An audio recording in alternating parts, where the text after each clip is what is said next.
New chapter is AC circuit, ठीक है। इसको हम लोग बोलेंगे अल्टरनेटिव करंट। क्या बोलेंगे?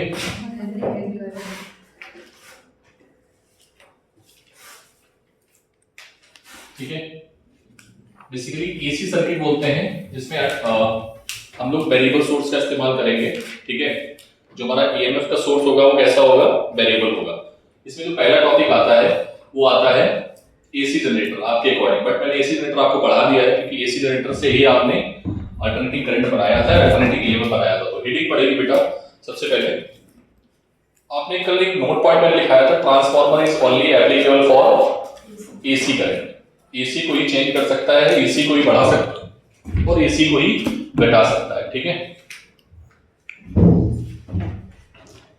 तो एक लेक्चर के बाद आपको भी समझ में आ जाएगा कि हमारी बुक की जरूरत क्यों थी, ठीक है। मैं क्यों बुक मंगा रहा हूँ ये बात समझ में आ जाएगा एक लेक्चर के बाद। तो इसलिए बुक लानी जरूरी है, कंपल्सरी।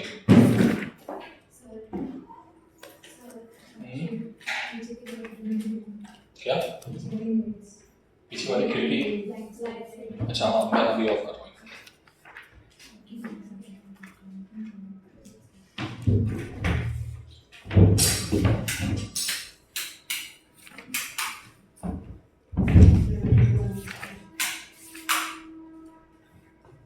दिख रहा है?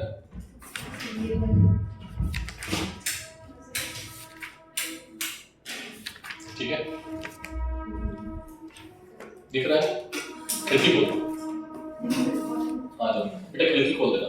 समीक्षा, समीक्षा तुम्हारी खोल। तुम जाओ, तुम जाओ जाओ जाओ जाओ, जल्दी आओ जल्दी।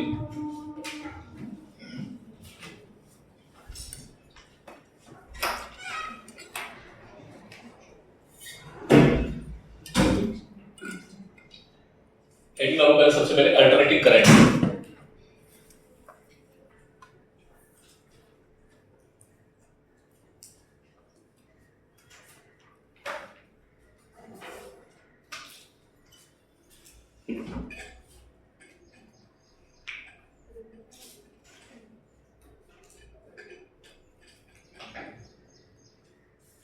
बेटा इस चैप्टर में फॉर्मूले बहुत हैं, तो आप लोग स्पेशल ध्यान दीजिएगा फॉर्मूले पे, ठीक है। फॉर्मूले आपको बना के रखने हैं कहीं एक जगह, जिससे आपको क्या रहेगा, न्यूमेरिकल करने में आसानी रहेगी, ठीक है। Okay, write down alternative current क्या होता है। An alternative current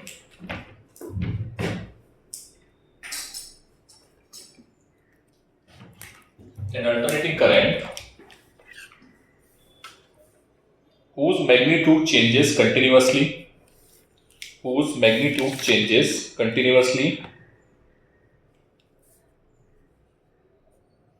with time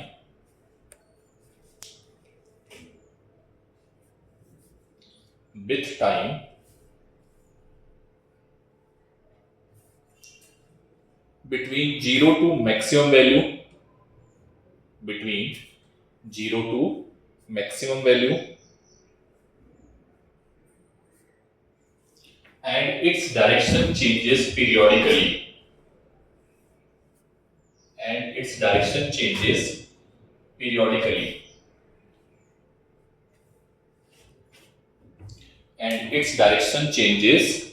periodically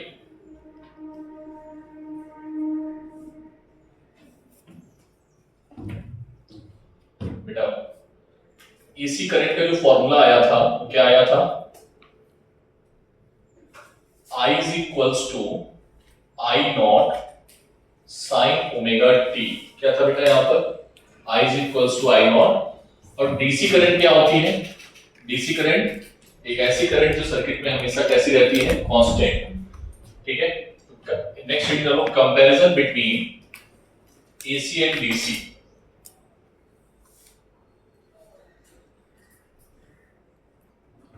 comparison between AC and DC, ठीक है। फर्स्ट पॉइंट,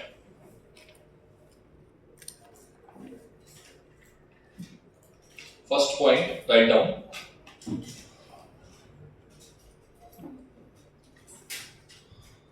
से बना लो अल्टरनेटिंग करंट, डायरेक्ट करंट।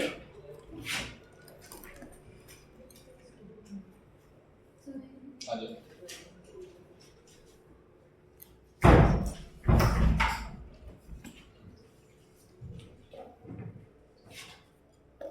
इधर की ओर टाइम है बेटा, याद रखना, और इधर की ओर क्या है, करंट है। वैसे यहाँ पर भी टाइम है और यहाँ पर क्या है, करंट है। ये करंट जो है टाइम के साथ कांस्टेंट रहती है, ठीक है, और ये करंट टाइम के साथ चेंज होती है। और डायरेक्शन क्या होगी इसमें, पीरियोडिकली चेंज होगी। After a certain interval of time current अपनी डायरेक्शन को फिर से रिपीट करेगा, ठीक है। Next first point. नेक्स्ट इसका बेटा सोर्स कौन होता है, एसी करंट का। एसी करंट का सोर्स कौन था, एसी जनरेटर, बताया था मैंने। इसका सोर्स क्या होगा, एसी जनरेटर, और इसका सोर्स क्या होता है, बैटरी, सेल और डीसी जनरेटर, ठीक है। तीसरा, एसी को अगर हमें डीसी में कन्वर्ट करना है, किस में कन्वर्ट करना है, एसी से डीसी में, ठीक है, तो उसके लिए कौन आता है, रेक्टिफायर, कौन आता है, ठीक है। या अगर हमारे पास डीसी है, डीसी को एसी में कन्वर्ट करना है, किसमें कन्वर्ट करना है, एसी में, बोलो, तो उसके लिए क्या आता है, उसके लिए क्या आता है, इन्वर्टर, क्या आता है, जो आपके घरों में है ना। इन्वर्टर से दूर रहना हमेशा, याद रखना। इन्वर्टर की जो करंट है ना, वो 220 वोल्ट भी होगी ना, बहुत खतरनाक है, सॉरी 5 एम्पीयर भी होगी ना, या 10 एम्पीयर भी होगी ना, बहुत खतरनाक है, ठीक है।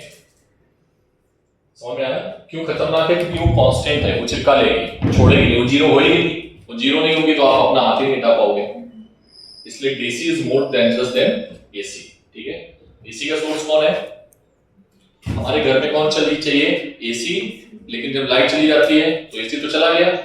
करंट कहाँ रहता है, इन्वर्टर में, कहाँ रहता है, बैटरी में, और बैटरी का करंट कैसा है, डीसी, तो इन्वर्टर क्या करता है, उसको कन्वर्ट करके हमारे घर में सप्लाई देता है एसी। यस और no. Fourth point,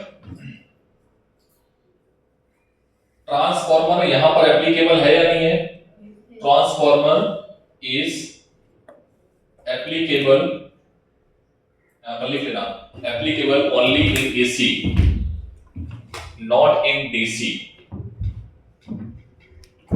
fourth point में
ठीक है, लिखिए आपने, डीसी को एसी में कौन कन्वर्ट करता है, आकांक्षा,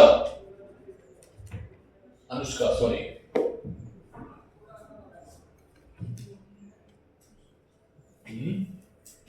कौन कन्वर्ट करता है, अरे बोलो नहीं, अभी दूसरा पूछ लूंगा मैं उससे, कितना बताओगे अपनी फ्रेंड को, हाँ मैं मुझसे पूछूं, डीसी को एसी में कौन कन्वर्ट करता है, हाँ इन्वर्टर, और एसी को डीसी में, फोन कर मत, ध्यान से देखा उधर, ठीक है। रेक्टिफायर, सर ये आपने पढ़ाया नहीं रेक्टिफायर, ये सबसे लास्ट में आएगा, सबसे लास्ट में, ठीक है। लास्ट चैप्टर पढ़ा रहे हैं ना, सेमीकंडक्टर डिवाइसेस, उसमें आएगा रेक्टिफायर, ठीक है। Next in types of AC and DC, types of AC and DC.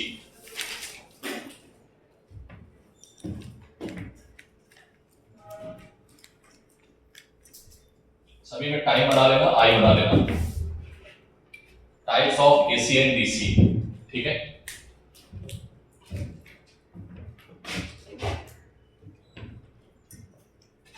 Types of AC और डीसी और मिक्सचर, ठीक है। मिक्सचर जो है, ठीक है। तो सबसे पहले ये बताओ, इसमें डायरेक्शन चेंज हो रही है क्या? ये कौन सी करंट है? एसी। इसमें डायरेक्शन चेंज हो रही है? हाँ सर, एसी। ये कौन सी है? डीसी। इसमें डायरेक्शन चेंज नहीं हुई है, ठीक है। ये कौन सी है? एसी, ठीक है। इसका नाम है साइन वेव। क्या नाम है? Sine wave. इसका एक नाम है, क्या नाम है, मैं नाम भूल रहा हूं। दादाजी के जो दांत होते हैं ना, बिल्कुल ऐसे ही होते हैं। इसका नाम है saw tooth AC, saw tooth AC, ठीक है। क्या होता है? Saw AC.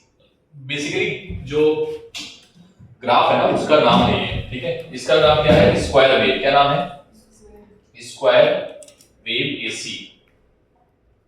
और ये क्या है? ट्रायंगुलर, ट्रायंगुलर डीसी, ठीक है। रेहाना बोलो, और बनाए क्या? और बनाई जाए? चलो मुझे नोटबुक में और बनाता हूं। इसको हटा दें इधर से।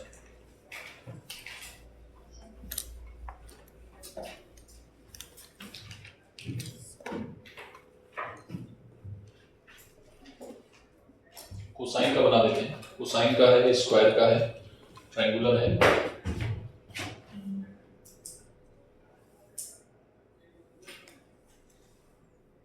ठीक है। ये हो गया आई टी, ठीक है। नेक्स्ट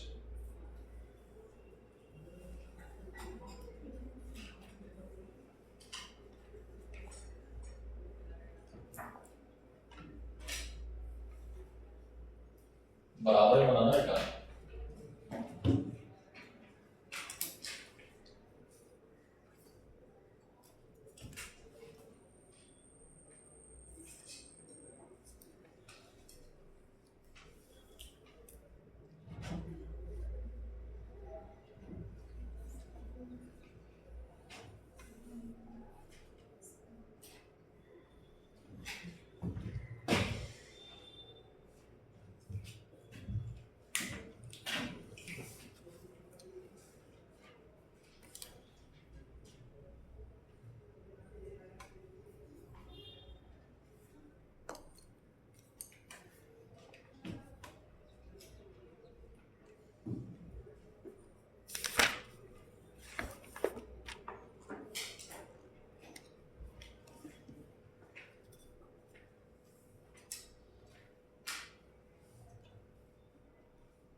वाले का नाम क्या है?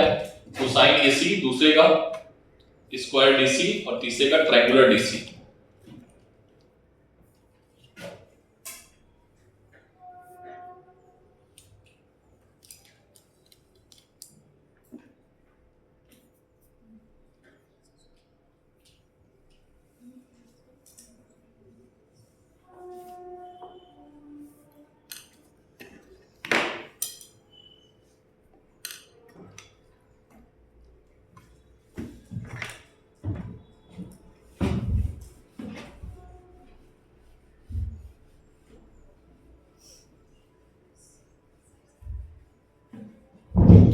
Next, important terminology in alternating current.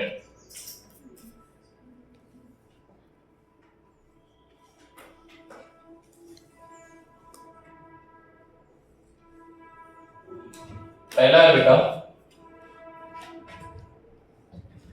Instantaneous,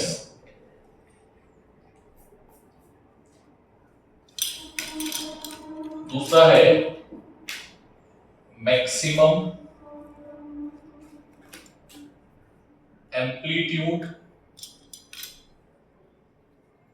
peak value, तीनों के एक ही नाम है। चौथा है, तीसरा है एवरेज वैल्यू और मीन वैल्यू। चौथा है बेटा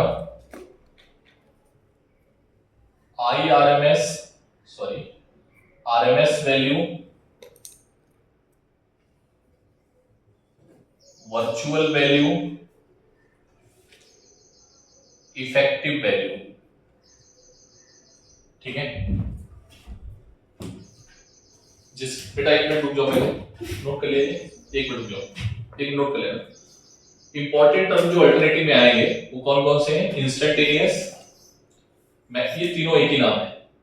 क्वेश्चन में इन तीनों में से कोई नाम चूज कर सकता है, ये दोनों भी एक ही नाम है और ये तीनों भी एक ही नाम। ठीक है, इसमें से क्वेश्चन में न्यूमेरिकल में कोई भी नाम चूज कर सकता है, कोई भी। ठीक है, अब ध्यान से समझने वाली बात ये है कि टर्म किसके आगे नाम लग सकते हैं। ये बेसिकली एडजेक्टिव टर्म है। कौन से टर्म है? अगर एडजेक्टिव्स पढ़ा है, आपको पढ़ाया जाता होगा ग्रामर में, इंग्लिश में, तो अगर मान लो हमने लिख दिया इंस्टेंटेनियस करंट, तो उसका आंसर कुछ और होगा। मैक्सिमम करंट, आंसर अलग होगा। एम्पलीट्यूड ऑफ करंट, आंसर अलग होगा। Peak value of current, answer अलग होगा। Peak value of EMF, answer अलग होगा। Peak value of power, answer अलग होगा। ठीक है, peak value of this, RMS value of this. तो ये क्या है? सारे के सारे एडजेक्टिव टर्म है। कौन से टर्म है? एडजेक्टिव टर्म है। पिक्चर मैच आता है, पिक्चर चला देते हैं क्लास में, दिक्कत आपको भी थी, पिक्चर चला देते तुम आगे आ जाओ, थोड़ा सा वैसे सपोजिशन हो रहा है बेटा। ठीक है, क्या ये सब टर्म समझ में आ गया? इधर देखो बेटा, अभी हम ले रहे हैं करंट का नाम जो एसी जनरेटर से जो हमें मिला था वो क्या मिला था? एसी जनरेटर ने जो हमें दिया था वो क्या दिया था? E equals to E naught sine omega t दिया था। अरे हाँ ना बोलो। लेकिन हमने एक कॉइलिंग की थी, अगर हम उसमें दूसरा फेज बनाएंगे, ठीक है, तो हमें E equals to E naught cos omega t भी मिल सकता है। क्या मिल सकता है? ठीक है, अभी इसके बाद सर यहाँ पर E नॉट क्या है? E नॉट है मैक्सिमम वैल्यू। कौन सी वैल्यू है? मैं एक ही वर्ड लिख रहा हूं, बाकी तुम समझ जाना, बाकी वर्ड और कौन कौन से इसके साथ में ये हैं। सर ये E क्या है? यहाँ पर E है इंस्टेंटेनियस। क्या है? इंस्टेंटेनियस ऑफ, किसका है इंस्टेंटेनियस? ईएमएफ का। अरे हाँ ना बोलना पड़ेगा। E नॉट क्या है? मैक्सिमम वैल्यू ऑफ, ठीक है। ओमेगा क्या है बेटा? Angular frequency. क्या है? जिससे वो घूम रही थी, टरबाइन घूम रही थी, याद है ना? ओमेगा इज इक्वल्स टू क्या होता है? 2 pi F. What is F? Frequency. F is equals to 1 upon time period. T क्या होता है? Time period of 1 cycle. इसका कोई दिक्कत है किसी को? इसी तरीके से बेटा हम करंट को भी लिख सकते हैं। करंट में बस नाम आप यूज कर लेना। करंट क्या आएगी? अगर हम R से डिवाइड कर देंगे E में, B is equals to R से मल्टीप्लाई कर देंगे, B is equals to IR होता है ना, तो I इज इक्वल्स टू कैसे निकालोगे? B upon R। ठीक है, तो क्या आ जाएगा बेटा? I not sine omega t। अगर दूसरे केस में बात करेंगे तो क्या आएगा? I not cos omega t। Rehana बोलो। अल्टरनेटिंग करंट चैप्टर में, अल्टरनेटिव एसी चैप्टर में हम इन्हीं दोनों करंट का सर्किट में फ्लो कराते हैं। Are you getting my point? बात क्लियर है? ठीक है, तो अभी हमने किस पर बात की? इन दोनों पे, किन दोनों वर्ड्स पे बात की है? इंस्टेंटेनियस पे। इंस्टेंटेनियस वो वर्ड होगा which depends on time। किस पर डिपेंड करेगा? मतलब हम बोल सकते हैं ये फंक्शन किसका होगा? तो जिसमें टाइम आया है वो क्या है? इंस्टेंटेनियस। तो ये सारी वैल्यूज जो है वो क्या है? इंस्टेंटेनियस। इंस्टेंटेनियस मतलब समझते हो? किसी भी क्षण, किसी भी टाइम। अब उसमें अगर हम बोल देते हैं टाइम की वैल्यू 12 सेकंड पे बताओ क्या है, तो टी की वैल्यू 12 लगा देना। टी की वैल्यू 1/16 पे क्या है उसको लगा देना। जो वैल्यू गिवन होगी उसको पुट करेंगे। यस और नोट करते दीजिए। इधर वाला नोट किए तब जल्दी।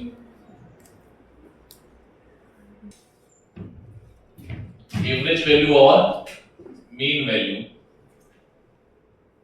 ऑफ करंट और ईएमएफ। मैं एक का लिखूंगा, क्या होता है? आई एवरेज कहां से कहां तक लेना है? 0 से, ठीक है, हाँ, आई किसका फंक्शन होगा? टी का, dt अपॉन 0 से t बाई 2 dt। इसको ऐसे भी लिख सकते हो, कैसे लिख सकते हो?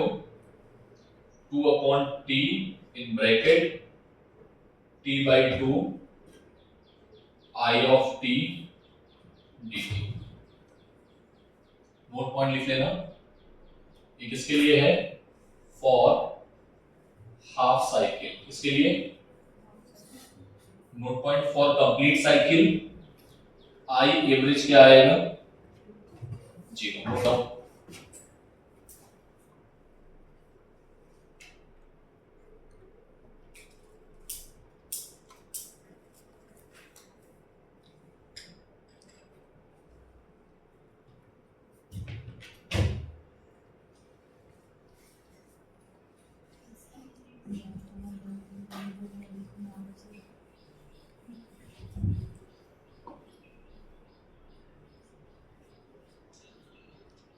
Next, RMS value.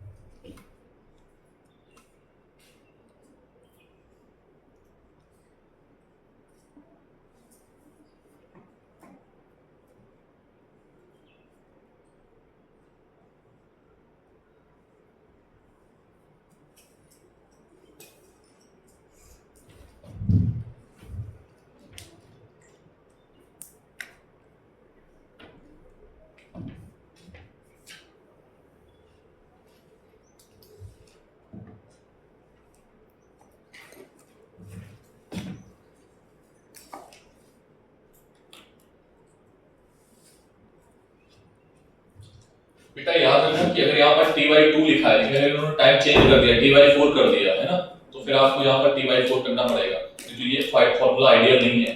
ठीक है, इस फॉर्मूले को ध्यान रखो, बस इसी फॉर्मूले पर हम निर्णय करेंगे। ठीक है,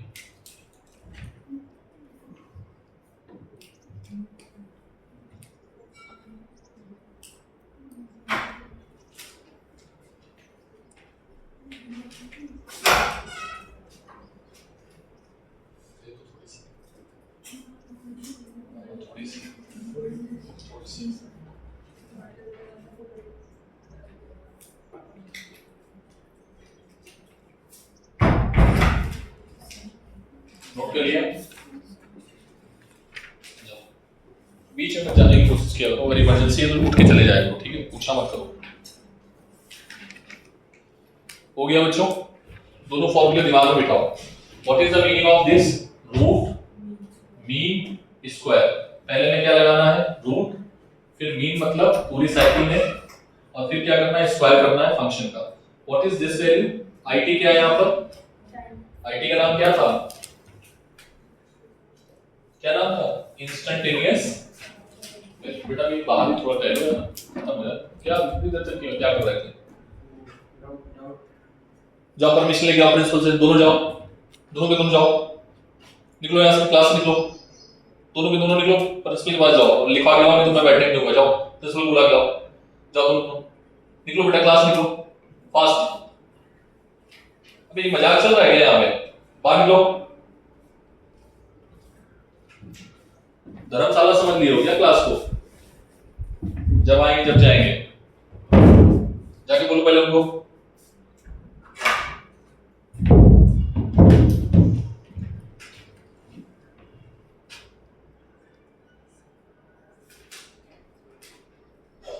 ओके, चारों वर्ड समझ में आ गए?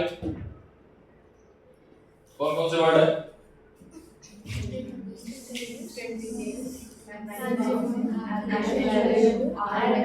कैसे निकालते हैं सब समझ में आ गया? इंस्टेंटेनियस जनरली गिवन होता है, ठीक है? गिवन होगा, और मान लो टाइम के अकॉर्डिंग पूछ देता है कि इस टाइम पे क्या है, टाइम की वैल्यू पुट कर देना। मैक्सिमम कैसे निकालते हैं उसके साथ में गिवन होगा, या मैक्सिमम कैसे निकालते हैं मैंने अभी नोट पॉइंट में लिखा दिया, ठीक है? I average 0 for a complete cycle, मैंने बोला है note point, for a complete cycle I average क्या होगा? 0 होगा। बोलो भाई, क्लियर है बात ये? अरे हाँ ना बोलो। कहाँ पे? हो गया इतना?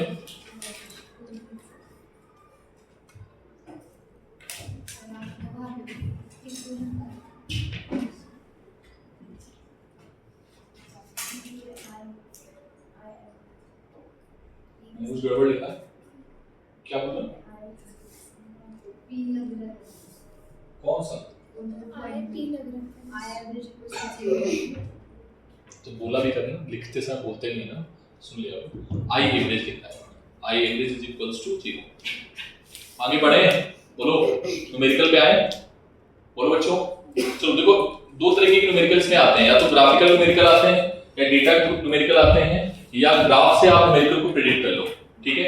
जैसे आपके जनरेटर में जो एसी जनरेटर में थी, उसने कौन सी करंट दी थी? AC current. उसका फंक्शन क्या था? उसकी वैल्यू हम निकाल लेते हैं सभी की, ठीक है? पहला क्वेश्चन देखना, एक क्वेश्चन मैं करूंगा, दूसरा क्वेश्चन आप करेंगे, ठीक है? I इज इक्वल्स टू, अगर हमारे पास I नॉट है, क्या है? Sign omega T. क्या है बेटा? तो इसका हमें निकालना है चारों, ठीक है? ये गिवन क्या है? इंस्टेंटेनियस गिवन है, और क्या निकालना है बेटा? टी की वैल्यू, मतलब I नॉट निकालना है, एवरेज वैल्यू निकालना है, और आरएमएस वैल्यू निकालना है। ये तीनों आपको निकालने हैं। क्वेश्चन समझ में आ गया?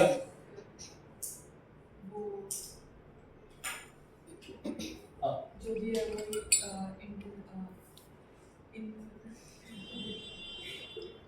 इंस्टेंटेनियस।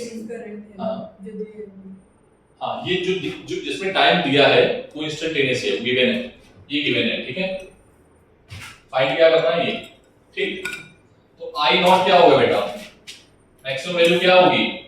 मैक्सिमम वैल्यू होगी यहाँ पर आई नॉट की, ये मान लो उसको 4 कर दो, ठीक है? 4 कर देते हैं, तो मैक्सिमम वैल्यू क्या आएगी? 4 एम्पियर। क्लियर? एवरेज वैल्यू बताओ। एवरेज वैल्यू का सबने भी फॉर्मूला बताया, हम लेते हैं हाफ साइकिल में। क्या लेते हैं? हाफ साइकिल में, ठीक? तो इसका सॉल्व करने के बाद क्या लिखा था? 2/t 0 से t/2 4 sin omega t dt 2/t 4 बाहर आ गया। sin ओमेगा t का डिफरेंशिएशन क्या होता है? माइनस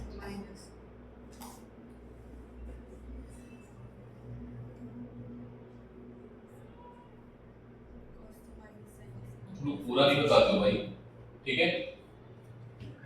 बोलो, जो चीज कांस्टेंट है उसको बाहर करो, ठीक है? तो इसको ऐसे लिख दें, माइनस का 4 बाहर आ जाएगा तो माइनस का क्या आ जाएगा? 8 और cos upper limit in place of t, ठीक है, माइनस लोअर लिमिट cos 0। एक क्वेश्चन कर रहा हूं, बाकी में करता है, ठीक है? इधर कर दो, माइनस का 8 upon omega T. Omega T की जगह क्या लिख सकते हो? 2 पाई लिख सकते हो ना? अभी भी लिखा था omega is equals to 2 pi by T, तो omega T is equals to 2 pi upon 2 minus cos 0। अरे हाँ ना बोलो, ठीक है? माइनस 8 अपॉन ओमेगा टी, ये आ जाएगा पाई, cos पाई की वैल्यू -1, इसकी 1, तो ये आ जाएगा -2, ठीक है? माइनस का 2 मतलब कितना आ जाएगा? माइनस माइनस हो जाएगा plus 16, and it will be what?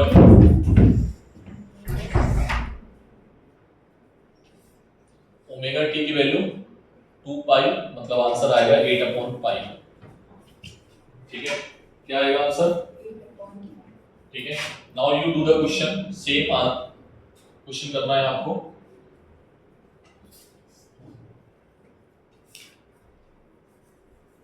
थोड़ा टफ नहीं करते हैं, सिंपल ही रखते हैं।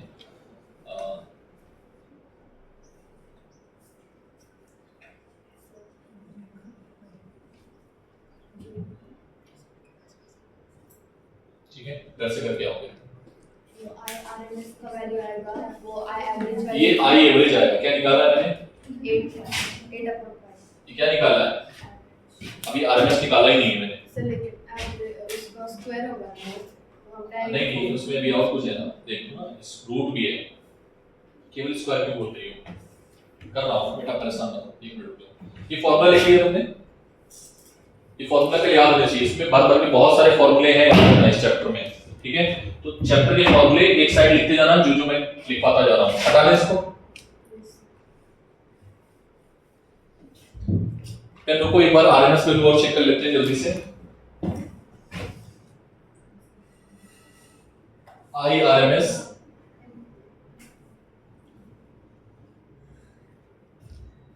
इधर देखो बेटा, 0 से कहां तक? t, क्या था? 4 sin ओमेगा t, तो वहां पे t/2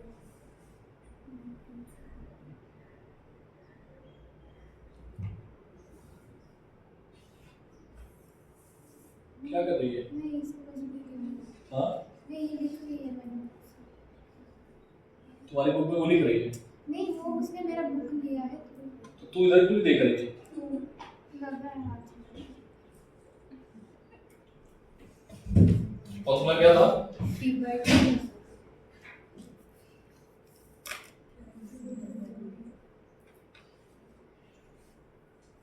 ठीक है, अभी सही है, वही फॉर्मूला लिखा है, कुछ किया थोड़ी ना है, उसको अलग कर लिया है। IRMS बोलो उसका 16 sin स्क्वायर ओमेगा t। अरे हाँ ना बोलो, एक नोट पॉइंट अभी लिखाएंगे हम, और इसको डायरेक्टली t लिख दें, चलेगा? ठीक है, और पूरा किसके अंदर है ये? ठीक है, इंटीग्रेशन, अगर कंप्लीट साइकिल है, इंटीग्रेशन आया है 0 से ओमेगा t, तो इसकी वैल्यू होती है 1/2। क्या होती है? क्या होती है वैल्यू इसकी? तो सर इसको 1/2 डायरेक्टली लिख दो आप, 16/2t की पावर 1/2। अरे हाँ ना बोलो, इसकी वैल्यू क्या आ गई? 1/2 t, तो क्या आ जाएगा? 8/t की पावर 1/2। नोट कर लो, ओमेगा हो रहेगा साथ में, यहाँ पर ओमेगा हो रहेगा इंटीग्रेशन के टाइम, ये 1/2 और ओमेगा। एक सेकंड एवरेज वैल्यू देखना पड़ेगा, एक सेकंड रुकना।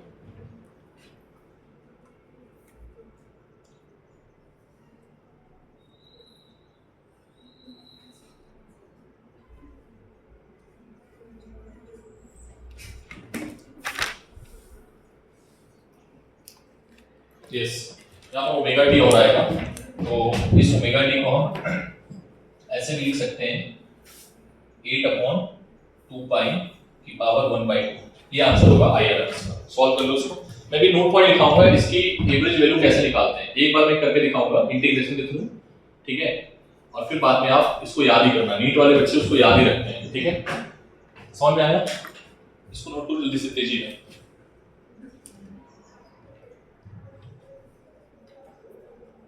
ये वाला क्वेश्चन आपको घर से करना है, ठीक है, अभी मैंने कर दिया, इसको घर से करके आओगे। मानसवी इसमें पीक वैल्यू कितनी होगी बता दो, बस पीक वैल्यू देख लो, तो पेन मत चलाओ। 4 प्लस 2 कितनी होगी? 6। Very good. अभी मैंने नोट पॉइंट लिखाए थे ना, जिसने ध्यान से लिखे होंगे उसको समझ में आ गया होगा।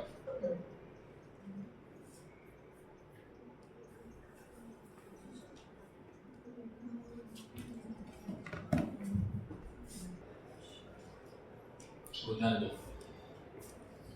हाँ, कल क्या क्या पढ़ के आओगे? कल पढ़ के आओगे वेव। क्या पढ़ के आओगे? वेव पढ़ के आओगे। वेव में जो मैंने आपको फेज पढ़ाया था, आगे पीछे, या आपको फेज पढ़ाया था कि ये आगे है, ये पीछे है, वो वाला ऑसिलेशंस में बताया था कि एक पार्टिकल आगे है π/2 या π/3, वो वाली चीजें पढ़ के आना। कल हम पढ़ाएंगे फेजर और इसके न्यूमेरिकल, ठीक है। आज मैं कुछ क्वेश्चंस आपको दूंगा इसी पर रिलेटेड, वो आप घर से करके आओगे। Thank you.